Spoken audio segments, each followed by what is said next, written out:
deixar Deus mais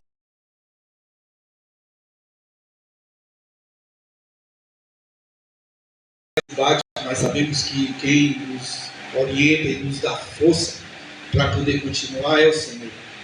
Porque se fosse por nós mesmos, eu creio que muito aqui já está em casa dormindo ainda. Chuvinha boa, né, irmão? Está doido para deitar e tirar um sono. Mas sabemos que quem nos fortalece é o Senhor, que nos dá força, nos encoraja. É o Senhor que nos impulsiona, né? Como a gente fala, é que balo, Ele que nos joga para fora. Vai, que agora é o teu momento de Deus. Amém? Vamos abrir nossas Bíblias lá em Abacuque 3, do 17 em diante. Abacuque aqui, dilemas em sua vida nesse momento, mas ele coloca Deus em primeiro lugar. Ele entende que Deus é o plantador, é aquele que faz o mover, é o que faz as coisas acontecerem de verdade, mesmo por circunstâncias adversas, é o que faz o mover das circunstâncias. Amém? Abacuque 3, 17 vai dizer assim, mesmo não florescendo a figueira e não havendo uvas na videira, mesmo falhando a safra de azeitona nas lavouras, nem ovelhas no curral, nem bois nos estábulos, ainda assim eu exultarei ao Senhor e me alegrarei no Deus da minha salvação. O Senhor, o soberano, é a minha força. Ele faz-me andar em lugares altos, para o mestre da música, para os meus instrumentos cordas. Amém? Abacuque vive aqui um conflito interno, como eu mencionei. Ele vê a injustiça, Deus vai responder de forma... E ele não entende os caminhos de Deus no momento. Ele não está entendendo o contexto de tudo que está acontecendo. Mas ele crê que Deus é que dá tudo. Ele não... Deus é que faz o mover das circunstâncias. Lá em Abacuque 2, se você voltar 2,4, vai dizer que o justo viverá pela sua fé. É assim que funciona. Deixa eu só pegar aqui rapidinho. 2,4 vai dizer: está envelhecido, seus desejos não são bons, mas o justo viverá pela sua fidelidade. Alguns podem ter pela fé, mas o justo viverá pela sua fé. E esse versículo aqui é literalmente a chave de toda a palavra, porque Deus não explica como viver sem entender. Entendeu? Não, né? A gente tenta de todas as formas entender o que é que Deus está querendo fazer nas nossas vidas. Eu era desse jeito, eu vivia tentando entender por que isso, por que aquilo, por que assim, por que isso. Quando eu parei de tentar entender o que Deus queria, eu passei a entender o que realmente Deus queria na minha processo. Quando nós estamos lutando, literalmente, querendo entender realmente o processo de Deus, a gente vai ficar todo o tempo lutando com o que Deus quer fazer, porque a gente não entende. São as circunstâncias que nos levam a não crer que Deus vai agir. São os problemas.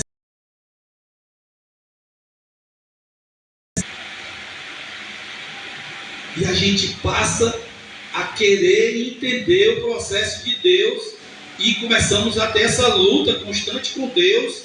E Deus diz assim: para, deixa eu fazer, deixa de entender, que quando for lá na frente você vai entender o processo que está acontecendo. Por isso que foi necessário, por isso que o deserto, os problemas, e às vezes a gente não entende bem, e os problemas que estão acontecendo nesse momento são para nos capacitar, nos moldar, nos dar forças para algo maior lá na frente. E é esse lá na frente que a gente quer entender, né? A gente fica lutando. Por quê? Por quê? E quando a gente passa a entender que Deus é que tem o domínio de tudo, a gente passa a querer não mais ficar tentando entender o processo de Deus e deixar Deus tomar frente e fazer o processo acontecer em nossas vidas. Maturidade espiritual não é entender tudo, é confiar em Deus, mesmo sem entender o que está acontecendo. Acho que está todo mundo aí dessa chuvinha aí com as gargantas. Tem aquele bichinho do ran-ran, né? Do ran-ran. Garganta está cruel. Quando tudo falha, Deus está trabalhando no invisível. Quando a gente vê que tudo está dando errado, Deus está fazendo tudo por trás, lá nos bastidores. Está movendo a circunstância, movendo as peças, para que lá na frente as coisas venham fluir e acontecer daquilo que Ele queria que viesse a acontecer. Ainda que a figueira não floresça, 3,17, aqui não é uma comum, é um colapso sistemático total. Agricultura falida, economia destruída, sustento literal comprometido. Vocês já passaram por isso? Eu já. Hein? Aí aqui, trazendo para o dia de hoje aqui, ó, o que representa isso aqui? Ó? Nada dá certo, nenhuma área prospera e tudo parece travar. Já aconteceu isso? Hã? Rapaz, eu vou contar aqui, já sai daqui é porque as coisas que estão acontecendo, eu digo de novo, tudo que aconteceu na minha vida até aqui foi obra de Deus, porque Deus nos capacita. Problemas que estamos passando, Deus está trabalhando. Você pensa que Deus não está escutando, ou Deus não está enxergando que tudo está acontecendo, mas Deus está vendo. E Deus está moldando o nosso caráter, formando, sabe, pessoas que lá na frente serão capacitadas a cuidar de outras. Pessoas que estarão capacitadas realmente para demonstrar o poder de Deus. Para mostrar a diferença do que era antes e o que é agora. Porque agora é o poder de Deus que emana sobre nossas vidas. E essa luz, as pessoas têm que enxergar essa luz em nós. Antes vivíamos aonde? Na escuridão, nas trevas. E hoje vivemos na luz, luz do Espírito Santo, luz de Deus que é derramada sobre nós e que brilha na vida de outras pessoas. Eu me lembro uma vez que eu acho que foi aqui que eu dei testemunho de um irmão chamado Flavinho, que ele era das trevas literal, e ele foi, quando aceitou Jesus, ele foi ministrar a palavra na favela lá onde ele morava, lá perto, e ele encontrou o desafeto, e eles tinham, a última vez que eles tinham se encontrado, tinham duelado eles dois, e botou dois por IJF, tudo pipinar de faca, e lá juraram um outro de morte. Flavinho morreu espiritualmente para o mundo, e foi ressuscitado pelo Espírito Santo, e passou a viver a luz de Deus. E quando ele se encontrou com esse rapaz, o cara não entendeu que era ele, não reconheceu ele de jeito nenhum. E quando ele disse assim, eu sou Flavinho, aí o cara olhou para ele e disse assim, pois eu não te reconheci, porque você brilha, tem uma luz sobre sua vida que eu não te conheci de verdade. Parece fantasia, mas não, é assim que Deus faz. Nos tira da imundície, da podridão, da escuridão e nos coloca sobre a luz. Limpa, purifica, derrama o sangue de Jesus Cristo que foi derramado naquela cruz, foi para nos purificar, nos limpar, para que hoje nós possamos estar aqui ministrando a palavra, vocês ministrando a palavra para outras pessoas, vocês falando do testemunho do que Deus fez na vida de vocês para outras pessoas, do mundo de escuridão que vivia, que hoje vive na luz de Deus. E as pessoas vão ver isso, não vão ver mais a face da Yuri, vão ver a face de Jesus Cristo nela, porque mudou.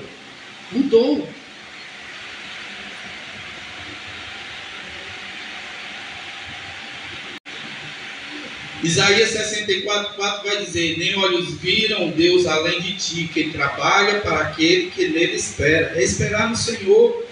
João 5,17: meu Pai trabalha até agora. O Senhor trabalha na tua vida até agora, até nesse momento Deus está trabalhando em nossas vidas. A palavra que foi ministrada, que está sendo ministrada hoje, primeiro atingiu a mim, primeiro veio ao meu coração, primeiro molda a mim, para que eu venha ser transformado. Vocês estão entendendo o processo de Deus? Diga, não. Ou não, porque a gente nunca vai entender o processo de Deus. A gente nunca vai conseguir entender. A gente só tem que ir se moldando de acordo com o que Ele vai nos capacitando. E Ele vai nos capacitando todo dia. Ele vai mudando o processo todo dia. Amanhã é outro processo, amanhã é outra coisa. Amanhã tudo vai ser diferente de hoje. Porque amanhã a graça se renova. A palavra se renova. Glória a Deus. Deus se faz presente novamente em nossas vidas. Sabe por quê? Porque Ele chega para nós assim, bem baixinho do ouvido, e diz assim: Ele acorda, estou te dando outra chance, estou te dando outro momento para tu me buscar, para tu se fortalecer, para que eu me faça presente na tua vida durante esse dia todo. Vocês estão entendendo? Agora diga: quando você não vê nada acontecendo, Deus pode estar fazendo as maiores coisas por trás. Né? Ah, pai, eu quero isso. Deus está planejando algo muito maior. Ah, Senhor, eu não sou capaz de fazer isso. Mas Deus vai te capacitar para fazer algo muito maior daquilo que tu estava pensando. Abacuque aqui estava preocupado com tudo, com comida, com a lavoura, com o sustento, com tudo. Mas ao mesmo tempo, mesmo com a preocupação, ele fala na palavra que quem sustenta ele é Deus. Ele não esmorece, ele está aflito. Lógico que ficamos como homens, carnes, nós nos afligimos, ficamos preocupados. Mas quando colocamos Deus em primeiro plano, colocamos Deus em primeiro lugar em tudo, por circunstâncias contrárias, que tudo que está acontecendo em nossas vidas, vai passar. Vai passar. O silêncio de Deus não é a sua ausência, o atraso não é abandono, e o invisível sempre precede o visível. O que Deus está trabalhando no oculto, que ninguém consegue ver, lá na frente a gente vai conseguir ver, palpavelmente. Vamos conseguir pegar aquilo que Deus quer colocar em nossas mãos. Amém? A fé que agrada a Deus é provada na escassez. É fácil dizer que eu sou quando eu estou cheio de dinheiro, ricão, vivendo feliz da vida. E às vezes é o contrário, né? E às vezes as pessoas têm tudo e falta o principal, que é Deus. A gente já escutou tanta história de pessoas que eram abastadas mesmo, muito dinheiro, e tiraram suas vidas, deixaram, né, com circunstâncias que eram bem favoráveis para que esses vivessem o projeto de Deus grandioso, mas o que movia eles não era Deus, era o dinheiro. E tudo falha depois, né? Não tem amor, não tem presença, não tem nada.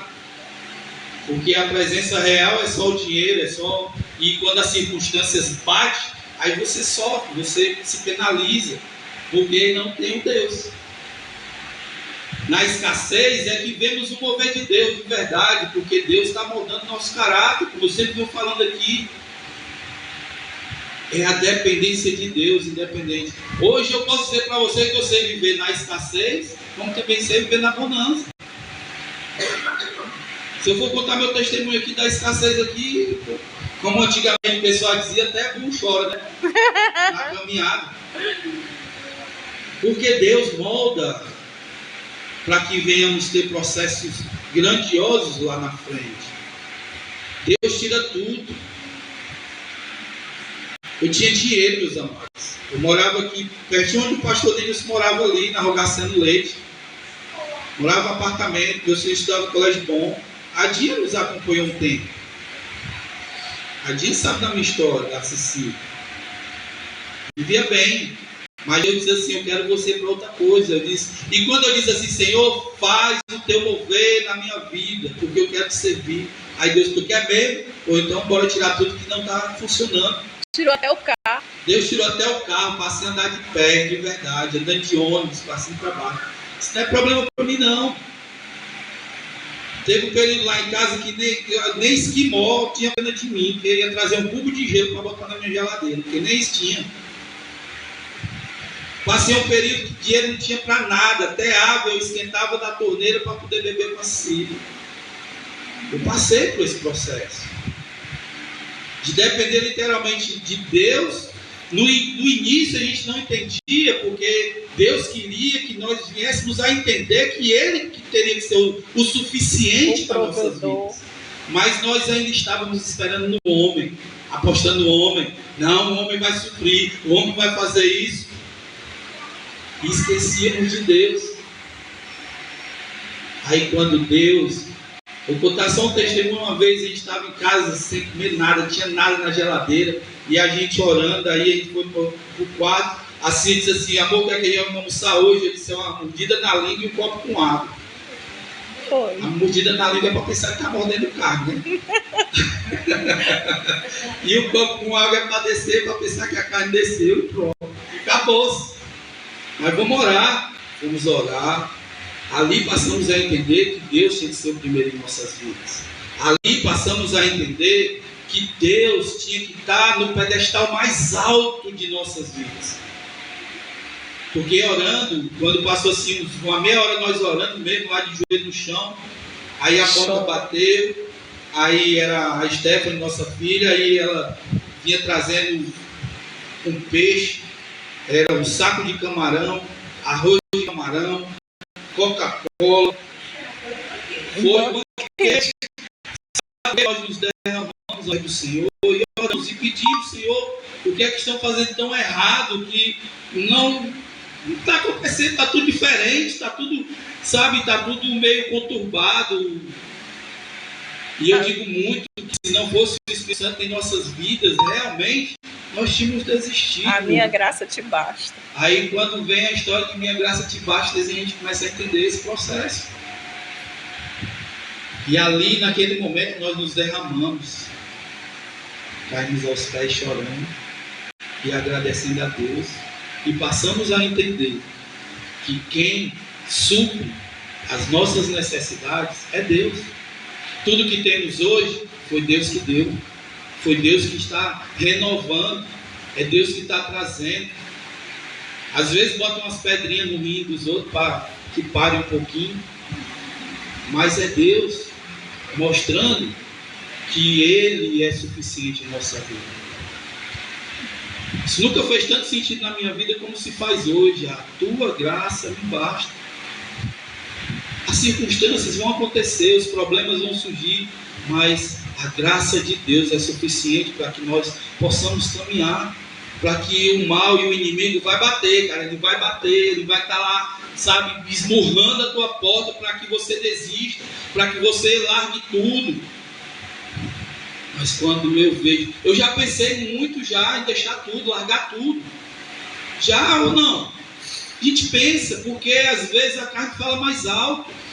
Eu creio que Abacuque aqui também teve um momento que pensou, o cara está faltando tudo. Eu vou largar tudo. Mas quando ele entendeu que a graça de Deus era suficiente, ele permaneceu firme. Assim somos nós. Por mais circunstâncias contrárias que venham acontecer em nossas vidas, se deixarmos Deus em primeiro lugar, as coisas vão fluir.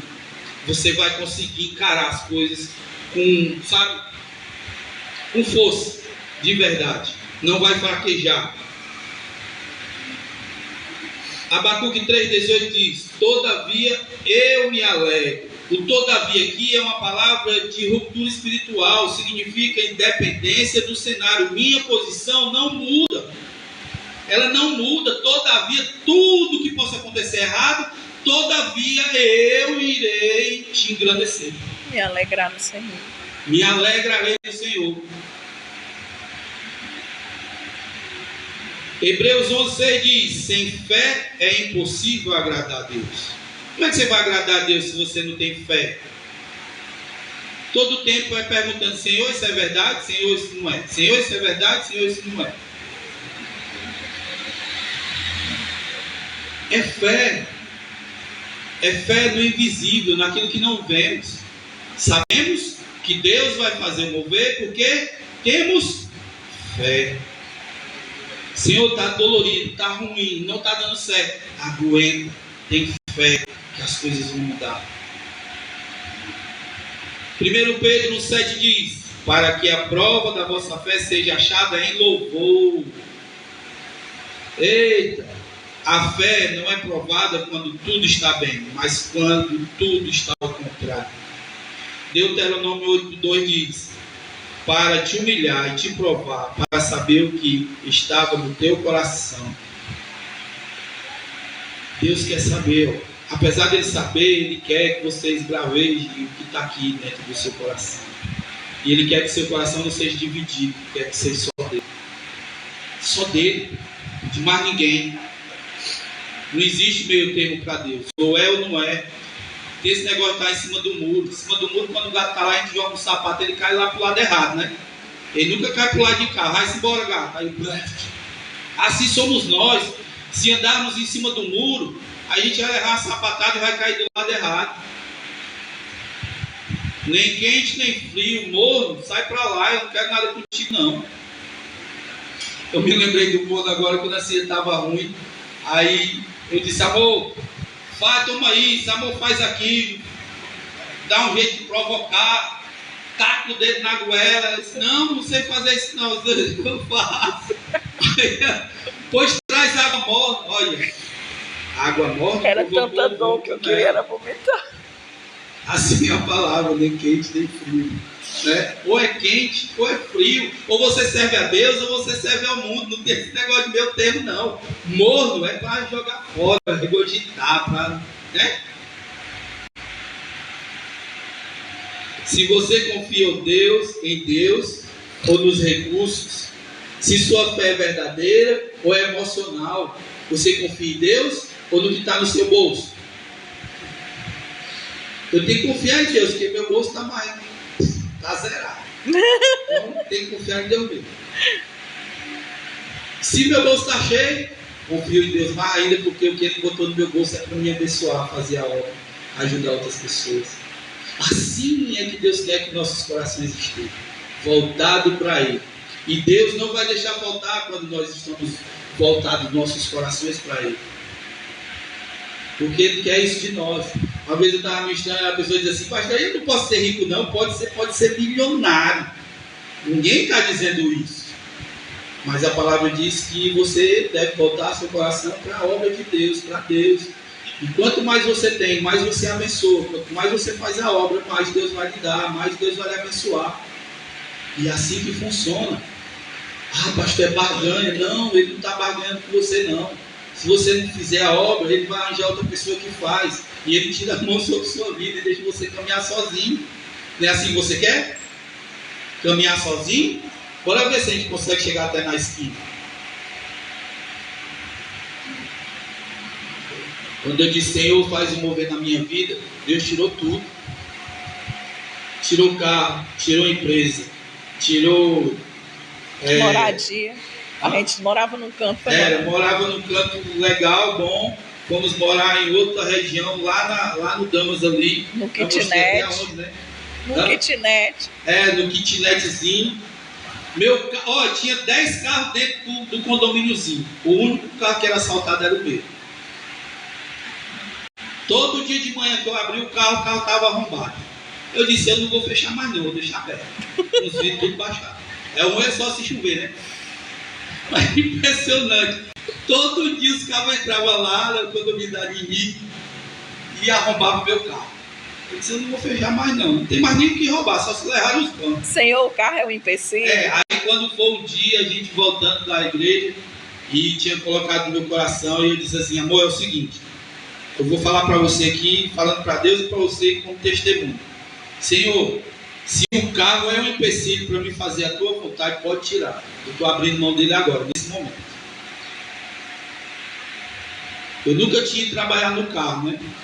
Aí nesse dia eu fui trabalhar. Quando deu 9 horas, me chegou lá em cima e disse assim: ei, cara. Ei, macho, foi o que tu fez? Eu disse: por quê, mano? A polícia tá lá, mostra atrás de tu, mano. Eu disse: misericórdia. Aí eu lembrei. De noite foi o que eu fiz. Abri mão, foi? Eu não entreguei o Senhor. O Senhor mandou buscar o que estava. As parcelas estavam atrasadas. Estava tudo atrasado, já estava busca apreensão, e eu fugindo, né?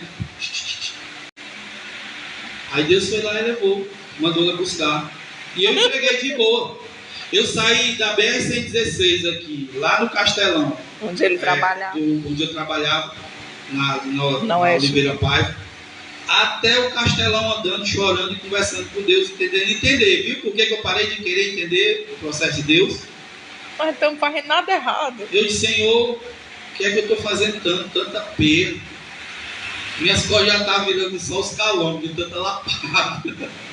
E chorando e conversando com ele. E no meio do caminho ele disse: para de entender, que deixa eu fazer o processo. Que você vai começar a entender lá na frente como é que funciona. Que eu quero é te usar. Porque Deus estava tirando, limpando, purificando, tirando todas as mazelas, tirando tudo que é ruim, para que a obra pudesse fluir. A alegria espiritual é diferente da felicidade natural. O Abacuque 3,18 diz: eu me alegro o quê? No Senhor. A alegria espiritual não depende de dinheiro, respostas e nem circunstâncias. Você pode ter o cofre lotado de dinheiro, mas ser uma pessoa altamente amarga, sem amor, sem experiência, sem nada. E você pode ser uma pessoa que tem um copo com água na geladeira, mais nada, e ser a pessoa mais feliz do mundo, porque você tem Deus no coração.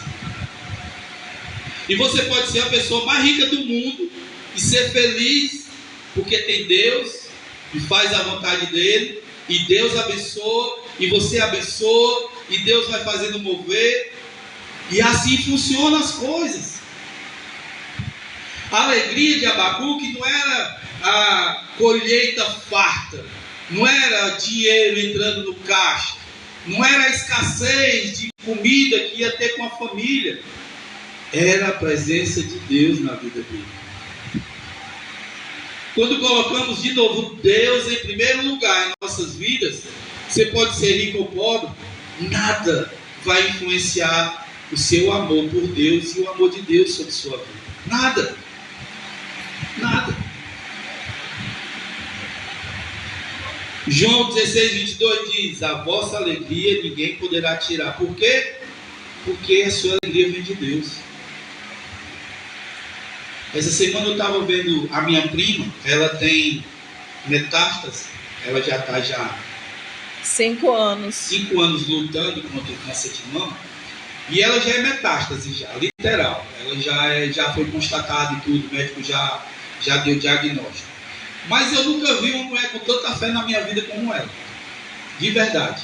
Ela é alegre o tempo todo. Às vezes eu deixo de olhar porque eu choro. Porque ela é uma menina tão linda, mas hoje eu vejo a beleza dela diferente. Ela está muito acabadinha, muito cara de sofrida, mas você vê nos olhos dela a presença de Deus. É o que impulsiona ela. Não é a escassez da saúde, é Deus. Ela vê um milagre todo dia. Porque ela todo dia é um milagre para ela. Todo dia é um milagre na vida dela. Porque todo dia Deus derrama graça sobre a vida dela, ela acorda. E Deus chega bem pertinho do ouvido dela e diz assim: eu estou te dando mais um dia para tu me buscar e engrandecer o meu nome. Para que as pessoas não vejam a tua doença, mas vejam a minha presença na tua vida. É assim. É a presença de Deus que tem que fluir em nossas vidas. A alegria em Deus sustenta você quando tudo desmorona. A alegria de Deus te mantém firme quando emoções falham. Quando as coisas estão tudo dando errado, quando voltarmos nossos olhos para Deus, a gente vai se alegrar. Pode ter certeza disso. Gálatas 5:22 diz: mas o fruto do Espírito Santo é o quê? Alegria. É o fruto do Espírito Santo. É aquele que é colocado em nossos corações. É alegria, independente das circunstâncias. Você pode estar cansado e ainda ter alegria. Você pode estar ferido e ainda ter alegria. Você pode estar sem respostas e ainda ter alegria. Porque o fruto do Espírito Santo é alegria. Alegria. Testemunho que está aqui, ó, sentado ali, ó, no latim, não tem uma banda da cabeça. Mas se você passar meia hora conversando com o Nonatinho, uma alegria. Por quê? Porque o que está no coração dele hoje é o Espírito Santo. É o fruto que Deus colocou. Foi a mudança radical que aconteceu na vida do Nonatinho. Dele ser um servo do mundo para hoje ele ser um servo de Deus. Para onde ele anda, ele fala de Deus, ele mostra o que Deus fez na vida dele, a graça que Deus derramou sobre a vida dele naquele dia, naquela traseira daquela carreta. E hoje ele está aqui, é o fruto do Espírito Santo, é isso aí. Quando olhamos para as pessoas, temos que ver não a pessoa, mas a presença de Deus. E essa alegria tem que ser transmitida. Por mais problema, por mais vida, por mais problema, por mais eu fugi da linha, fugi da curva que Deus tinha traçado para mim, eu não quis traçar o caminho para mim. Então Deus diz assim: já que você quis traçar o caminho para você, pode ir, mas eu sei que lá na frente eu vou lhe pegar, trazer para a curva de novo, porque eu vou lhe usar. E assim, quando nós fugimos da curva do Senhor, Deus deixa. Aí Deus diz assim: vai, mas sabendo que tem um caminho certo para tu percorrer. O bom é que quando for lá na frente eu vou te usar de outra maneira. Não dizendo que devemos fugir da curva do Senhor. Se já estamos nela, devemos permanecer firmes nos caminhos que o Senhor tem traçado. Mas que Ele vai nos usar da forma que nós estamos chegando, ou da forma que nós estamos, Ele vai nos usar, Ele vai nos capacitar, Ele vai nos purificar, para que a gente venha a ser, não pedra de tropeço para outras pessoas, mas aqueles que tiram as pedras do caminho, para que eles venham caminhar junto com a gente. É assim que Deus faz, é essa mudança radical que acontece em nossas vidas. Salmos 27 vai dizer: uns confiam em carros, nós faremos menção do nome do Senhor. Tem gente aí confiando em tudo, né? Rede social, é isso, TikTok, é não sei o que, é bababá, isso, aquilo outro, no homem. Aí sempre deixa Deus em segundo, terceiro, quarto, quinto, até o último plano. E a palavra diz: se colocar Deus em primeiro lugar, tudo lhe será acrescentado. O que é o tudo? É a mão de Deus, é a graça do Senhor, que é derramada sobre nossas vidas, e as coisas começam a fluir.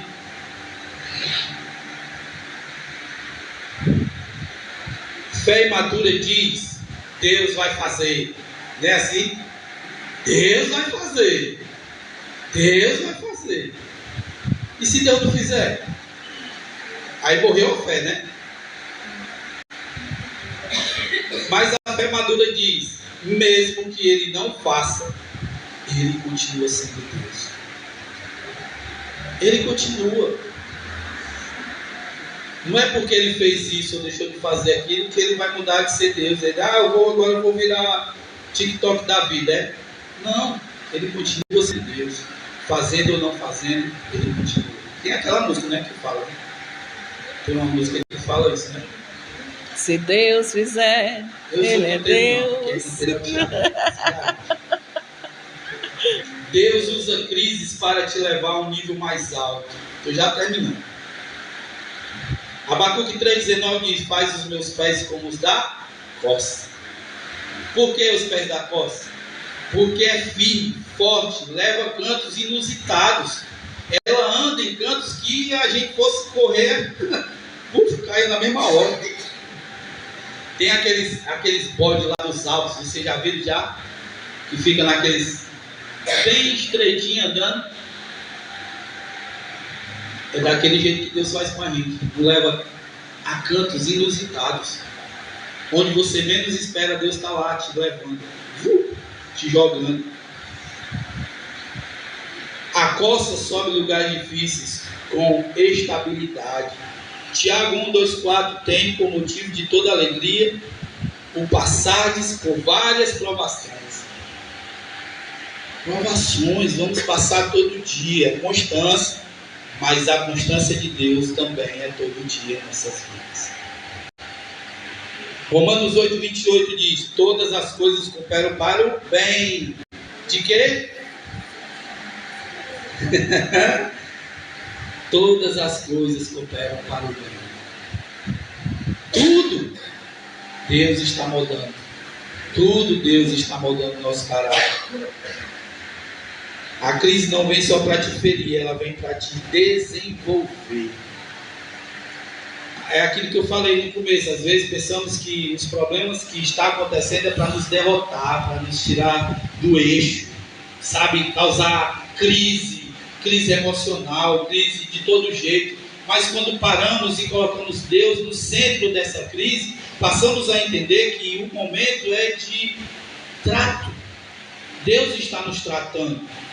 O problema na Cecília, eu venho dizendo muito para ela, é o momento que Deus diz assim, é o que eu disse mesmo. Deus colocou umas pedrinhas no rim dela, já que ela não queria parar. Se eu vou lhe parar, nem que seja com umas pedradas aí na sua canela, aí para você sair, deixar de ser galera. Bora, para um pouquinho, porque tá ligado no 450, né? Nem 220. Duração aí perde é feio. Tu é doido. Tem hora que eu tenho que desligar tudo lá em casa, até a internet, para a gente poder dormir, porque senão não é para ficar, não. Eu paro, doidinho, porque senão eu digo é nada. Deus usa a pressão para gerar resistência, usa a luta para gerar maturidade e usa a espera para gerar profundidade em nossas vidas. O que hoje te machuca, amanhã será o que vai te sustentar, pode ter certeza. O que hoje está te machucando, pode ter certeza que lá na frente vai ser o sustento. Porque você vai entender que o processo que você passou hoje era algo necessário para que lá na frente você venha ficar forte. Entendeu? Eu vou encerrar por aqui, porque senão eu ainda nem terminei. Tem um monte de coisa que eu vou falar. Como sempre. Abacuque aqui, ele começa em crise, mas termina em adoração. Abacuque começou com um dilema. Se você ler Abacuque do começo, é porque a gente tira só um trecho, você vê que Abacuque começa com um dilema pesado, muito complicado. Mas o final de Abacuque, ele começa a adorar. Ele adora a Deus. Ele diz que o Senhor, o soberano, é a minha força. Ele faz os meus pés como da coça. Ainda assim, lá no 18, eu exultarei no Senhor e me alegrarei no Deus da minha salvação. Abacuque começa com a crise existencial, cheio de problemas. Será que eu vou conseguir? Será que eu não vou conseguir? Mas ele entendeu que Deus era mais importante na vida dele. As crises, meus amados, vamos passar. Vai ser constante em nossas vidas, entendam isso. Mas também Deus tem que ser constante em nossas vidas. Porque as crises vão vir, eu conseguirei passar por elas com alegria, com maestria, sabe? Eu conseguirei driblá-la sem ter um problema mais sério, sem ter uma resistência maior, porque a graça está sendo derramada sobre nossas vidas. A alegria do Espírito Santo foi derramada. A semente foi plantada em nossos corações. Deus está aqui literalmente dizendo para Abacuque: ei, macho velho, acorda. Eu sou suficiente. Oh, glória! Eu sou suficiente na tua vida. Se entendermos esse processo, os problemas vão vir, as circunstâncias vão vir, e a gente vai passar brincando, pulando. sem problemas. Porque Deus é que habita aqui hoje. O cenário não muda primeiro, o coração dele mudou primeiro, porque o que mudou as circunstâncias foi o coração de Abacuque. Não foi as circunstâncias, não foi porque ele viu tudo florescendo, porque ele viu o celeiro tudo cheio de comida, porque ele viu o bolso deles borrotando de dinheiro. Não, estava tudo o contrário.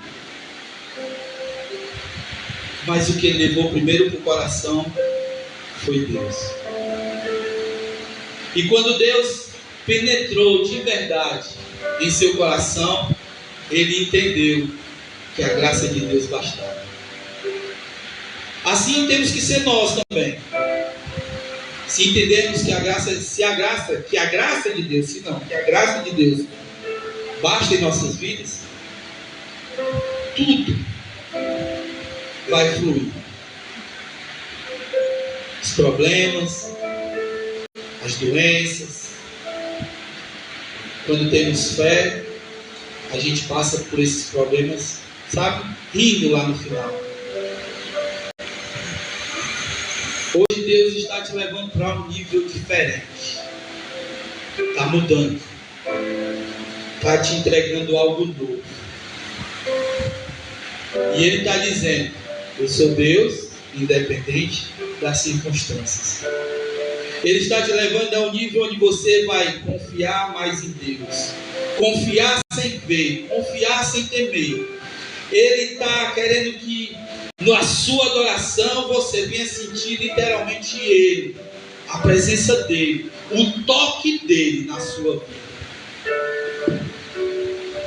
E você precisa permanecer sem entender esse processo. Porque quando tentamos entender, é que não conseguimos entender o que Deus quer fazer em nossas vidas. Quando eu parei de entender, foi que eu entendi que o processo dele é muito maior daquilo que eu penso, do que eu imagino, ou que eu almejo para mim. Deus sempre tem algo maior para nós. Sempre tem algo maior para nós. E para encerrar, ainda que tudo falhe, eu não paro, eu não desisto, eu não retrocedo. Porque a minha alegria não está no que tenho, está em quem Deus é na minha vida. Glória a Deus. Se Deus é autossuficiente, é alto, não é autossuficiente, não, é alto e suficiente em sua vida, tudo lhe será acrescentado. Tudo de verdade. Amém? Vamos orar rapidinho. Pai amado, Pai querido, obrigado porque